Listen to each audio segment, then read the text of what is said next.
Hello there, everybody.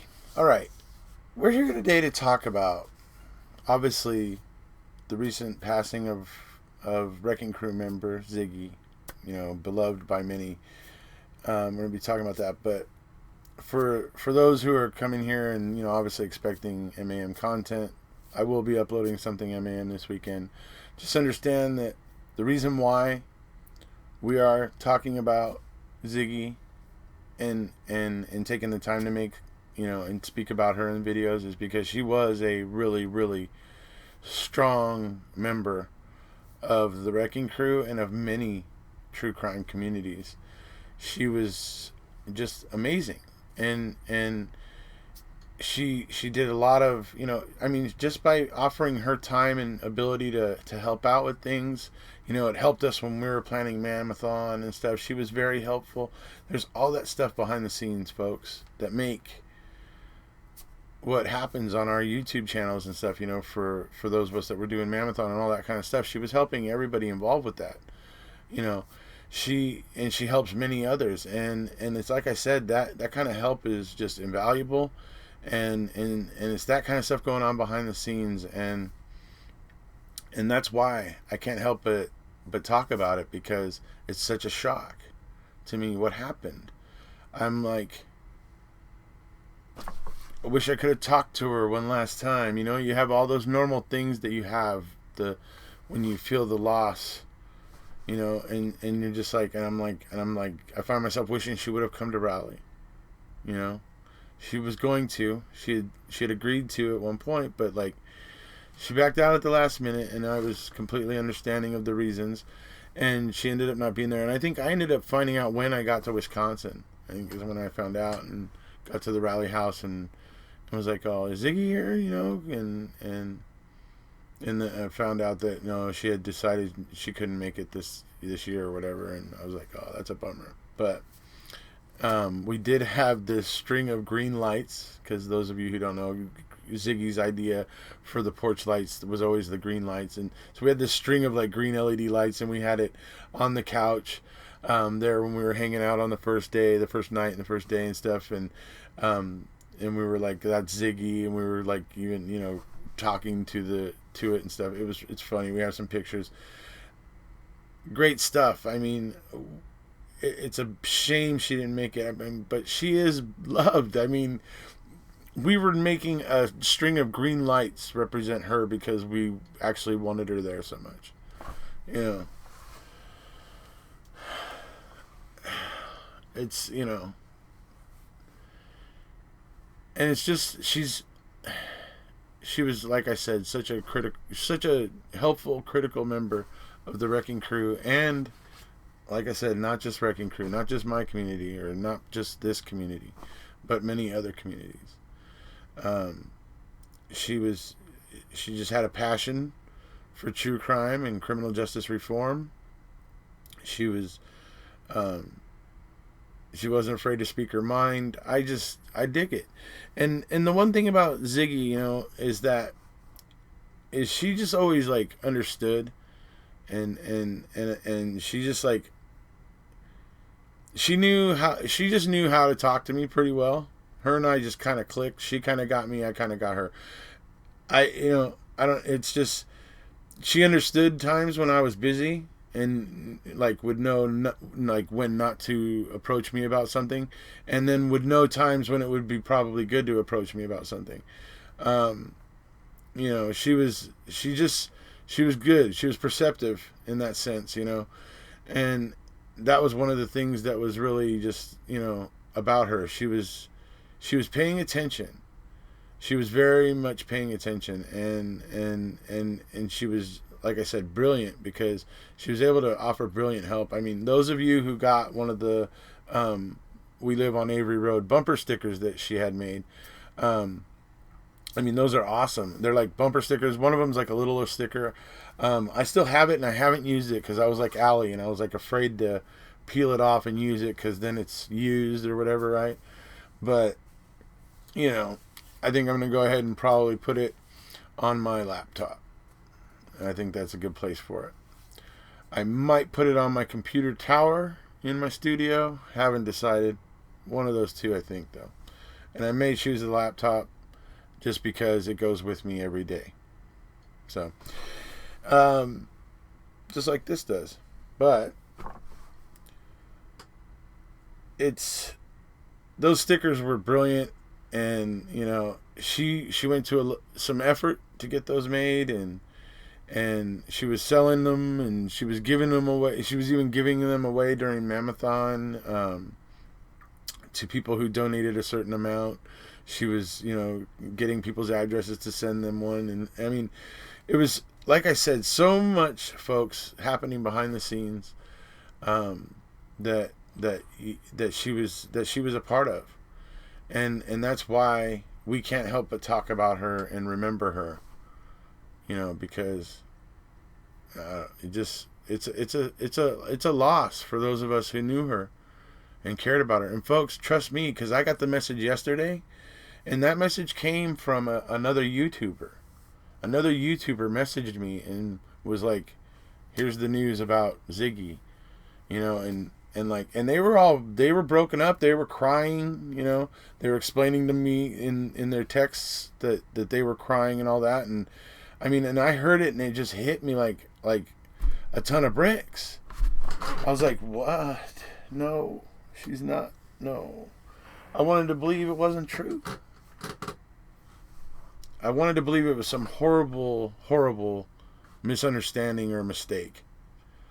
But when I looked at the article and saw some of the personal information, I basically was like, okay, no, that's what that was her, and it's unfortunate, and it's sad, but she was very, very passionate, and she shone very brightly in life. She had difficulty speaking, but she was brilliant in written word, and she was willing to text with anybody. I mean, those of you who ever got one of her business cards, you know what I mean, because if you read her business card, it's she was a sweetheart, and she was just I'll take 1,000 Ziggies. I'll take 1,000 Ziggies in support of Stephen and Brendan, and I'll take 1,000 more on top of that, because she was one of the good ones, and I am truly sad at the prospect of not seeing her name ever pop up in one of my chats again, not seeing her direct message me on my Discord, on the Wrecking Crew Discord platform, that I'm not gonna ever talk to her again, and that's sad. It's very sad. It's I think back now to things like she when they were waiting for me to go live, I used to have this background that looked like a mountain lake with a forest all around it, and there was this mist across the lake. And so Ziggy had this whole thing as they were waiting for me to go live, because it would put that picture up while it was waiting for me. And she had this whole thing where she had everybody looking for Bigfoot out in the forest of this picture, while they were waiting for me to go live. And it's so funny. She ended up asking me to send her a copy of the picture, and so I got a copy of it and sent it to her. And she actually she made a couple different versions where she worked in a Bigfoot in a different way, and everything. It was hilarious. I mean, oh my gosh, it was brilliant. There's so many things. She was just so much fun. I know whenever I would see her name in the chat, I would immediately be like, Ziggy, hey, I mean, she's, I mean, it's like I said, I'll take 1,000 Ziggies in support of Stephen and Brendan, Scott Davis, anybody else, and even with, the whole Michael Funk situation over at Eagle Nation Cycles and Nina. I mean, she she used to watch my videos. She was with me from pretty much my beginning. And her and I though became close, where we started to talk quite a bit was after MAM2 came out, and I started going live, and I was going live like pretty much every day for 3 months. And in that, I created a bit of a community of people who were coming together, and they were, being able to, get the documents, and they were all being able to review the documents together. And that's how Discord ended up coming about, because we started out on Hangouts, sharing things and whatever on Hangouts, but eventually moved over to Discord because it could handle more people, because we got topped out at like 199 over on Hangouts, and then nobody else could join, and people were wanting to join. And so anyways, so that's why we had to start Discord. And like I said, Ziggy was on the crest of that wave, coming in after MAM2, and her and I were, we chatted and talked, and I can tell you she loved animals, right? But and that's obvious from a few things, but in conversations with her, number one, she had some unfortunate dealings with the, I guess, county that she lived in, regarding some dogs that she had, and some real kind of messed up stuff that went down with that. And but she really loved animals, unless it was mice or rats. When it come to mice or rats, her and Sharon Sunshine are like the masters with the butter knife. But no, I kid. But it's funny because in a couple conversations I had with her, she apparently, there was, in the area she lived, there was becoming a problem, a rodent problem of some sort. And so she had made some funny statements to me about that and everything. That's why I bring that up. But so she wasn't too fond of mice and rats. But yeah, Sharon Sunshine knows all. No, Sharon Sunshine knows all about the whole butter knife, sisterhood with, Anyway, I'm just so one of the things I'm looking to do, folks, is maybe to put together some clips of some stuff of Ziggy, some of the various comments I think I'll find that she's made that were funny, or in particularly interesting, because she was brilliant. She was quite a firecracker. She was pretty smart. She was up on the cases, and she had the ability to reason, a pretty decent ability to reason. So what we're going to probably do is I'm going to put together some clips of some various statements of hers and this and that, and probably put together with some pictures from rally this year, and stuff like that, and do a little video for early Sunday morning, which would be early Sunday morning Pacific Standard, or Pacific time, let's just call it. And then roughly maybe an hour or two after that, planning to do a live to go ahead and talk about Ziggy. So, and then for those of you who are looking for the MAM content as well, or even if those who only want that are still here, the MAM content I was talking about, we're planning for Sunday evening or Sunday afternoon, somewhere in there right now. I haven't quite figured it all out yet. I have to work all day tomorrow, unfortunately. Otherwise, I would have probably had a different timetable on all this. But as it is, I have Sunday. So Sunday is when I'm going to make all this happen. So, in remembrance of our beloved friend Ziggy, it's a terrible, terrible misfortune of, that happened here. And as I say, I don't want to get into the details, because I really want to remember her and celebrate her and her life and the person that she was, and the people's lives that she touched. And I think I want to focus on that and make it about that.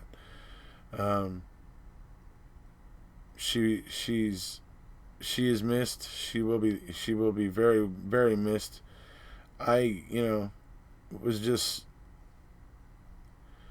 I was just looking through my chats with her and was just remembering some things, and so I'm not going to get into that right now. We can get into that maybe on Sunday. But, you know, just wanted to talk about my friend Ziggy and let everybody know we're going to do something on Sunday to really kind of do a celebration of life of Ziggy and just talk about all the great things about her that we all love so much, you know. So that's where it's at. Look forward to that, obviously. The MAM content on Sunday, for those that are wondering, is going to be basically about Colburn, the cabinet, the bedroom, and just going over just the multiple and manifest things that went wrong there. And then I want to bring in a little conversation about how I feel the entire case against Stephen Avery is blown out by using a tiny, tiny little square out of one picture of the RAV4. So there's a little teaser for you. So that's what we're probably going to be talking about on Sunday night for those that are interested. So here we go. If you haven't already, please hit subscribe. And remember the shirt I'm wearing here, folks. It came from Ziggy. And just so you can see, I mean, this is like one of my favorite shirts too, because this shirt went with me to Australia. It's gone with me to Manitowoc. You know, the dude, as Mr. Capaldi dubbed me, she had this made for me. She also had another shirt made for me that said a disingenuosity free zone. I'm so fortunate to have those two things right now, to remember her and be reminded of her and be reminded fondly, because I thought it was brilliant when she sent me the disingenuosity free zone shirt. I pulled it out, looked at it, and I just died laughing. Yeah, it's great. So like I said, we're gonna talk a little bit more about Ziggy on Sunday and really talk about her. And like I said, folks, it's because there's a lot that goes on behind the scenes. And a lot of people that work behind the scenes and were helping behind the scenes that made a lot of the things we were doing possible. And Ziggy was definitely one of them. Yeah. So, all right. If you haven't already, please hit subscribe. And we'll see you.